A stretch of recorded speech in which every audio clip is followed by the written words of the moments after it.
Hello everyone. Today we will be discussing the surgical procedure for hysteroscopic lysis of severe intrauterine synechia or intrauterine adhesions. Though most of us are already well versed with the concepts of basic diagnostic and operative hysteroscopy, it may be worthwhile revisiting some concepts that have to be kept in mind before we reform a completely deformed uterine cavity that occurs in the case of severe intrauterine synechia. When you start surgery for severe intrauterine synechia, the surgeon has three specific reference points available with him or her. The first point is the internal os, and the other 2 points are the right and left tubal ostia. We all know that the uterus is a triangular cavity joining these 3 points, and when these 3 points are clearly seen, the uterine cavity can be reconstructed based on this knowledge of anatomy and the knowledge of having performed a good number of diagnostic hysteroscopies. We are also aware that the normal fundus is arcuate rather than flat in shape. In case of severe intrauterine synechia, other than presenting as bands in the center of the cavity, these synechia are usually also seen as an indrawing of the fundus and also an indrawing of both the lateral walls of the uterus, kind of a similar picture as would be seen in a severe T-shaped uterus.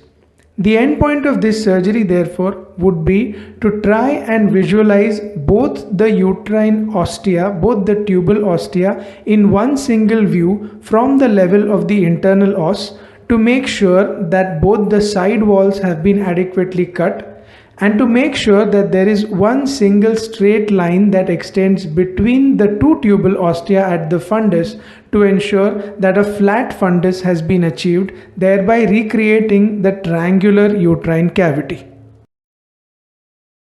We will be looking at two separate cases.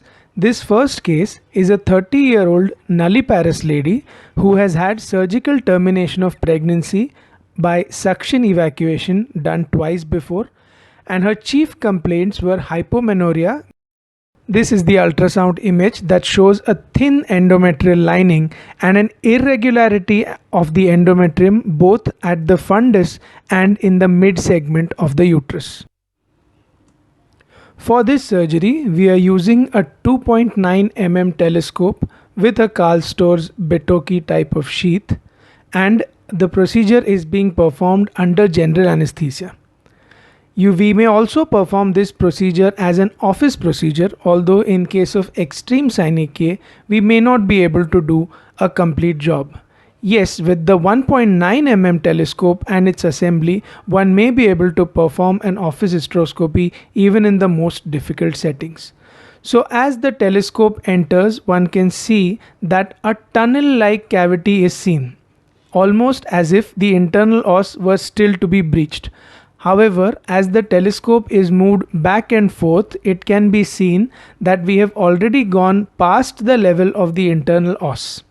The second suspicion that comes to mind is that of a false passage. However, we are able to make out that there is endometrium seen lining this cavity that has been created. Therefore, the possibility of a false passage is ruled out. Thirdly, because no prior dilatation has been done and we have entered directly under vision without prior dilatation, the possibility of the telescope having walked into a false passage is very, very remote. Therefore, this is the entire cavity as we can see it, and we can only assume that the mark at the top of the cavity is where the fundus lies, because as of now, neither the fundus can be demarcated clearly, and of course both the ostia cannot be seen. So this is the cervical canal. Again, we are entering into the uterine cavity slowly. This is still the cervix. The red blood clot is at the level of the internal os approximately, and now we are entering beyond that blood clot to go into the uterine cavity. As the telescope moves into the uterine cavity and the view clears up, we will be able to see better. A hysteroscopic scissor is being used at this stage just to dislodge the blood clots and move inside with more clarity. Now as we go inside, this end of the cavity is what we would assume to be the fundus, and we will have to start the surgery. Because no definite landmarks are seen, we will try to remain in the center of the cavity and perform the adhesiolysis. So one side of the uterine wall is now being cut, staying equidistant between the anterior and posterior walls.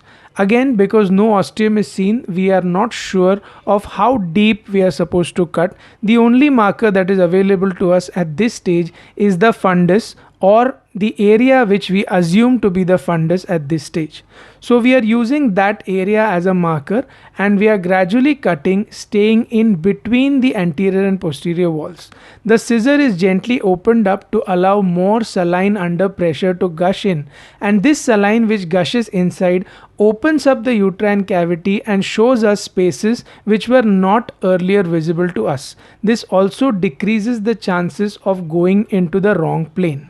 As this saline goes and escapes into the between the fibers, we are slowly able to see that a small area is coming up on the right side of the screen, which might just be the tubal ostium. So we continue to cut, again keeping the superior most position of the scissors as the fundus which we had marked out earlier. So again, with the fundus being marked out, we are again going laterally and cutting on the lateral side slowly and steadily to try and form a cavity as much as possible.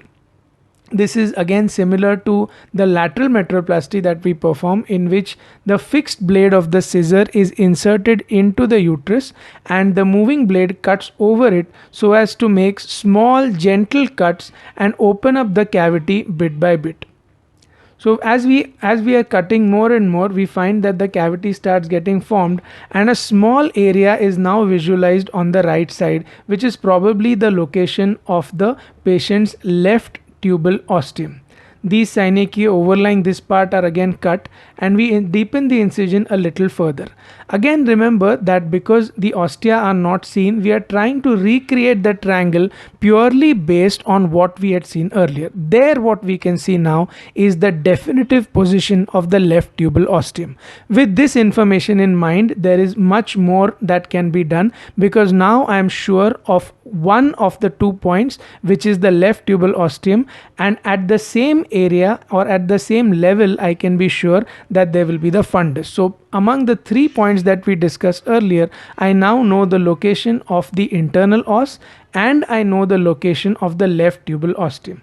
With these 2 locations now known, I am able to deepen my cuts from the internal os to the left tubal ostium slowly and steadily, so that I am trying to form a straight line between the internal os and the tubal ostium. This line itself is going to be my guide to tell me how deep I am supposed to go, so that I do not end up perforating the uterus. With the tubal ostium clearly demarcated, I am going to deepen one of the walls of the uterine cavity to bring this ostium in line with the internal os, so that I am able to see that ostium from the internal os in one straight line at the level of the internal os itself. The other marker that is coming up is, slowly we can see here, there are some blood vessels which are coming up. This is another indicator that the fibrous part of the synechia is now being cut off, and we are getting closer and closer to muscular fibers. So that is sufficient correction for now on one side. And now if you compare this side with the other side, you can see how completely the obliteration is seen. But now for us, half of the uterine cavity has already been demarcated. Using the picture of that half of the uterine cavity, I am now trying to recreate the other half. So gradually I am cutting the fundus of the uterus, and I am trying to level the fundus with the level of the incision that I made earlier. So we continue with our incision on the fundus, and now we can see that the picture is much better than what it was before. All that the surgeon has to do now is to try and level the fundus by recreating a line that was joining the 2 ostial openings. So gradually these cuts have been made, And now let us proceed to the other side, which is the patient's right uterine wall. As we saw on the left side, similar procedure is done on the right side, making small nicks into the uterine wall in an attempt to make the uterine wall leveled and to cut off the excess bridge of tissue which is separating the anterior and posterior walls over the lateral wall. As these cuts are successively deepened, the fibrous tissue starts giving way to more and more muscular tissue until such a point is reached where we are now able to see the openings of the blood vessels, which are seen now behind the scissors. So this is like on the other side, this is an indicator that a significant depth has been reached. As you continue to watch the rest of the surgery, let us discuss that the choice of instrument here is always the hysteroscopic scissors, because fine controlled cuts can be taken compared to the sudden energy bursts that would be required in a resectoscope, and the cavity can be formed in any specific way that is desired to the surgeon. The other advantage is the somewhat tactile feedback that the scissor offers to the surgeon, and the visualization of vessels and tissue color, which gives you some markers guiding you towards completing the surgery. Perforation is not a major problem as it would be with a resectoscope, because even if you would perforate the uterus, a small 2 mm rent is created which can easily be sutured. More so, the current in case of a resectoscope would escape beyond the level of the uterus and possibly damage the bowel and other structures above the uterus. But in case of a hysteroscopic scissor, this cannot happen and the damage will be restricted to the uterus only.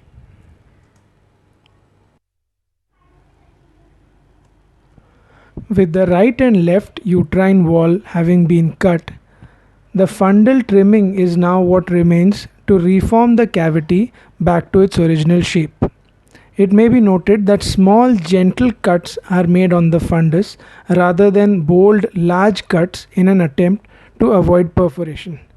The other important thing to remember is that the fundus is gradually trimmed from one side to the other rather than deepening completely at one particular site. This again decreases the possibility of an inadvertent perforation. So gradually snips are made from the right side to the left side and back until a sufficient depth of the fundus has been reached. It is always better to undercorrect a little bit rather than do an overcorrection and avoid a perforation. As we saw on the lateral walls, here also the appearance of blood vessels gives us some idea that the muscular part of the fundus has been reached.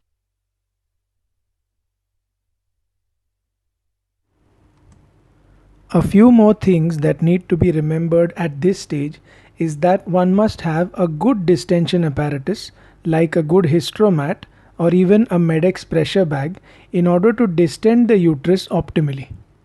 The key to doing this surgery safely is that a good distension of the uterus pulls the two walls of the uterus apart, and making gentle nicks with the scissors does the job of separating the uterine cavity.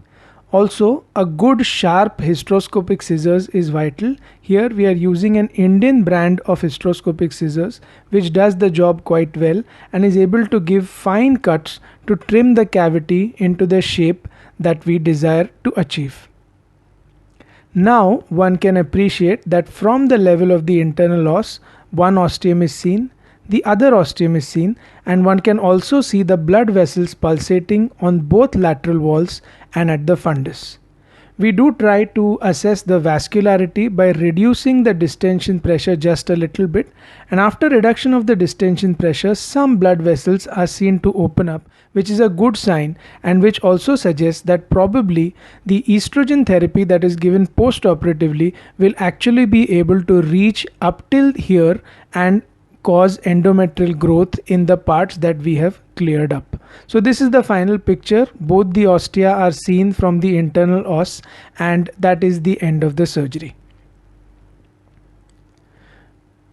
We will be now looking at case number 2. This case has a similar clinical picture and ultrasound findings as compared to the previous case.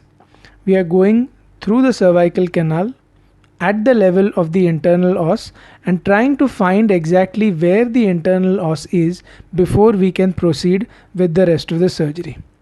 Now if we take a close look, we can see that we have gone a little beyond the internal os, and when the telescope is moved forward and backwards, the cervix now gives way to the internal os, and here you can see that the external outer point is the internal os, but also seen in this picture is a gray area at the isthmus. This gray area is probably the area where the adhesions are a little less dense, and this area is also halfway between the anterior and posterior walls of the uterus, and therefore this is the area that we are going to use to begin our dissection. So a scissor is gently brought inside and thrust into this area in order to open it up. As we saw in the first case, gentle opening of the scissors into the cavity allows for the saline to gush inside and opens up the plane of dissection for us, which would have otherwise been a wrong plane of dissection had we tried to cut in forcibly. Now the telescope moves inside after lysing those adhesions at the internal os, and once the telescope moves inside, the right ostium is now clearly visible. So we now know where the internal os is, and we know where the right ostium is. So as we have discussed before, it is now possible to recreate the cavity to the best possible extent. So again, we are going inside with the telescope. That is definitely the right tubal ostium, which is seen quite clearly, and as the telescope looks on the other side, we can see that the other half of the uterine cavity is almost entirely obliterated. So again, we mark the internal os and we start from a point that is just beyond the internal os. Again, the closed scissors is thrust inside and gentle cuts are made, remaining midway between the anterior wall and the posterior wall. Here the lateral wall is trimmed a little bit again, and though we do not have any exact marker of how deep we are supposed to go, we do know the mental picture of having seen the ostium on the other side, and therefore considering that this the ostium on this side is going to be more or less a mirror image of that ostium, we can proceed a little bit deeper and try to find the left tubal ostium. Now as the uterus, as the fibers get a little more rare in consistency and the hysteroscopic scissors opens up these fibers, a small area is starting to be seen at the center of the screen, which is probably the patient's left tubal ostium.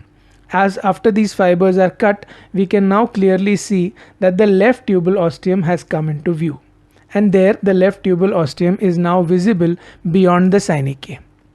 Now what needs to be done is again correcting the cavity between the two. Let's discuss a couple of points before we move forward. The first point of debate is whether concomitant laparoscopy is useful in this case. That's a yes and no answer. No, because a laparoscope will not help to prevent a perforation. Of course, it will diagnose a perforation once it has occurred. However, if we look at it from the other point of view, concomitant laparoscopy is useful because in a pelvis with dense adhesions, it may be wiser to do a slight undercorrection than risk a perforation that might be difficult to suture. Typical cases are those of pelvic tuberculosis with dense bowel adhesions to the uterine fundus, where you would not like to take a chance during the surgery and the patient has not been counseled for a laparoscopy. Again, consent, however, informed consent for an SOS laparoscopy is a must in case a perforation does occur. What we are now trying to do differently from the first case is to excise rather than incise the fibrous tissue. The concept behind this being that the fibrous tissue is existing within the uterine cavity as a band rather than a single point, and merely incising this band will leave two edges of the band attached to both sides of the uterine cavity, that is to the anterior wall and to the posterior wall. Instead of simply incising this, if an effort could be made to excise this band by cutting both close to the anterior wall and to the posterior wall and excising a wedge of tissue as much as possible, we could probably give the patient a better chance at fertility. So that is what is being done. A wedge of tissue is attempted to be excised by cutting closer to the anterior wall and then to the posterior wall, so as to take out a chunk of tissue between the anterior wall and posterior wall. So again, the scissor is gently moved, and as the scissor goes deeper and deeper and this wedge like tissue is removed, we see that the white fibrous portion will start giving way to a more vascular part of the uterus, and the difference between the vascular part and the fibrous part can be made both by the feel of the or the tactile sensation which the surgeon has, as well as the color of the tissue. So this is again a small wedge of tissue being excised from the anterior wall, and it can be moved away now after excising. Once this tissue has been excised, you can see now that the color of the wall is seemingly a little bit different. More blood vessels have started coming up, more pinkish tissue has started becoming visible, which means that we are moving closer to the normal uterine musculature as compared to the scarred tissue that we were cutting earlier, which is a very good sign. So the scissor tries to make deeper and deeper movements to take off chunks of tissue or chunks of fibrous tissue as much as possible, rather than simply incising the fibrous tissue in the midline and leaving a foreign body behind, which would be rather detrimental for fertility. So this again is a small block of tissue which is being excised. Of course, this may not be possible in all cases, but should be attempted whenever there is a possibility of doing it, because the fertility prognosis is definitely better in these cases after this excision has been done. The other point of debate or of questioning is whether adhesion prevention measures are regularly used. We are regularly using a pediatric Foley's catheter number 8 or 10. Other option is a Cook's intrauterine balloon, but that is not available, and we always back it up with estradiol valerate plus medroxyprogesterone for 3 cycles. And it is not available in India, but the hyaluronic acid gel is seemingly a good choice. Always second look hysteroscopy is performed after 3 months, at least in those patients who give consent for it, because some adhesions definitely remain and those can be cut later. What about the prognosis for future menses? That is quite good. Patients do get their periods back, but as far as fertility is concerned, the prognosis is guarded. First trimester abortions are common, probably due to poor implantation, and those patients who do make it to later pregnancy have IUGR, severe IUGR, and sometimes even a morbidly adherent placenta. So that's the last of the fundal trimming which is being done. Small chunks of tissue as much as possible are being excised. You can see that we've reached up till the level of the blood vessels, and that is almost the end point of the surgery. Let's now take one last look at what the uterus looks like. So as we see, we are going in again through the cervix. That is the ostium on one side. That is the ostium on the other side, and you can see that we've recreated a fairly good cavity. If you liked the video, please click on the icon above to subscribe to our channel and to keep receiving more updates, and please leave your questions in the comment section below. Thank you.